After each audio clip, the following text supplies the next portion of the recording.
जय हिंद दोस्तों, वंदे मातरम। अनूप जलोटा को तो लगभग सभी लोग जानते हैं, कुछ एक रियलिटी शोज में भी नजर आ चुके हैं, भजन गायक हैं और कुछ कुछ बातों को लेकर ये विवाद में ही बने रहते हैं।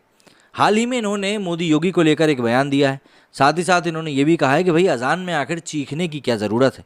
जाहिर सी बात है, ये देश में कई लोगों के निशाने पर आ चुके हैं अपने इन बयानों को लेकर, और उनका जो झुकाव है उसको लेकर भी पब्लिक अब सवाल खड़े कर रही है कि भैया ये किस राजनेता की तरफ झुकाव रखते हैं, ये किसी से भी छुपा हुआ नहीं है। जरा समझ लेते हैं क्या कुछ कहा है अनूप जलोटा ने और क्यों ऐसा बयान देने की उनको ज़रूरत पड़ गई।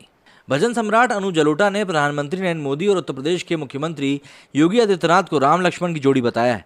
उनका कहना है कि वो दिन प्रतिदिन सभी वर्ग के लिए बेहतर कार्य कर रहे हैं, जिससे देश व प्रदेश का भी विकास हो रहा है। एक ताज़ा इंटरव्यू में जलोटा ने अपने आप को लेकर भी बयान दिया। उन्होंने कहा कि वो भजन गायक हैं, संत नहीं, इसलिए शराब भी पीते हैं। ये बातें उन्होंने दैनिक भास्कर के साथ बातचीत में कही। उनका मानना है कि अब भारतीय जनता पार्टी को किसी मुद्दे की ज़रूरत नहीं है। उन्होंने अच्छी योजनाएं बनाकर अपने काम को दिखा दिया है। लोग अब आशा से उनकी तरफ देख रहे हैं। वहीं प्रधानमंत्री के हाथ में देश और योगी के हाथ में प्रदेश पूरी तरह से सुरक्षित है। इसके साथ ही उन्होंने लाउडस्पीकर पर अजान को लेकर हो रहे विवाद पर अपनी प्रतिक्रिया देते हुए कहा कि भजन हो या अजान, उसकी आवाज़ इतनी अधिक नहीं होनी चाहिए कि लोगों को परेशानी हो। उन्होंने कहा कि अजान में सुर है तो हनुमान चालीसा में लय है। ये ईश्वर को याद करने, उनका आशीर्वाद पाने का एक तरीका है। ये तरीका मधुर ही होना चाहिए, इसमें चीखने का कोई काम नहीं।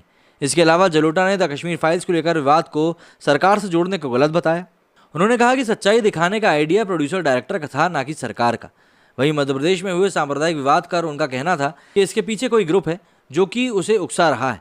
वो लोगों को लड़वा कर अपने हित पूरे करवाना चाहता है और यही उसका एजेंडा भी है। इसके लिए फंडिंग भी की जा रही है, वरना बिना किसी मतलब के कोई अपनी छत पर पत्थर जमा करके आखिर क्यों रखेगा। बिग बॉस में काम करने को लेकर उनका कहना था कि उन्होंने जो काम किया वहाँ पर शुद्धिकरण ही किया। वहाँ जसलीन के साथ अपने रिश्ते को उन्होंने स्क्रिप्टेड बताया था। इंटरव्यू के दौरान उन्होंने बताया कि वो भजन गायक हैं, लेकिन कोई संत नहीं है। वो भजन गाने के बाद शराब भी पीते हैं और वो सभी मज़े करते हैं जो एक आम इंसान करता है। अनूप जलोटा का मानना है कि भजन गाने वाला भी एक इंसान ही होता है, इसलिए उसके प्रति ऐसी सोच नहीं रखी जानी चाहिए कि वो संत बन जाए और वैराग्य लेकर हिमालय पर चला जाए।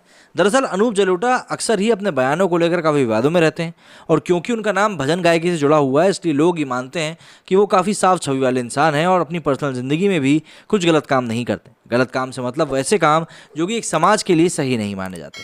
इन्हीं चीज़ों को लेकर अनूप जलोटा ने इस बात को क्लियर किया कि भैया वो कोई संत नहीं है, बल्कि सिर्फ और सिर्फ भजन गायक हैं। इसलिए वो सभी काम करते हैं जो कि एक आम इंसान करता है, फिर चाहे वो शराब पीना हो या कुछ और।